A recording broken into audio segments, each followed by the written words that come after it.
Kimler üçün көз жаш төгүп атасың? Сага ишенем, ой сен всегда алдыңдамын деп эртеси күн таштап кете тургандар үчүн кайгырып атасыңбы? Сыртыдан ийгиликке жетсең кубанымыш болуп, жылмаймыш болуп, бирок ичиден өрттөнүп жаткандар үчүн ойлонуп атасыңбы, сарсанаа болуп атасыңбы? Бир нерсе кылсаң, күлүмүш болуп ичинен күйүп аткандар үчүн кайгырып атасыңбы? Кимдер үчүн ойлонуп атасың мекендешим?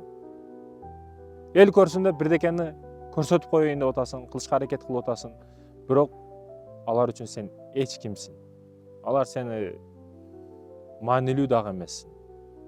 Билесиңби, сен өжөрлүктүн туу чокусуна чыгышың үчүн эл эмне дейт дегенин токтотушуң керек. Өжөрлүк не десең, бул мекендешим сырткы себептерге карабастан, ички сезимдерге карабастан, сүйүү келеби, башың ооруп калабы, тишиң ооруп калабы, сырткы себептер ата энең токтотуп коюшу мүмкүн, бир туугандарың келип андай кой деп коюшу мүмкүн, бирок алардын дагы ички сезимдерге дагы сынбастан, сырткы себептерге дагы сынбастан, күн сайын азыраак бир нерсени улантып кылыш.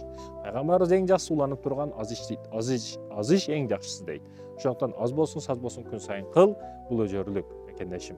Сынып калба, ар ким үчүн ойлонбо, өзүң үчүн аракет кыл мекендешим.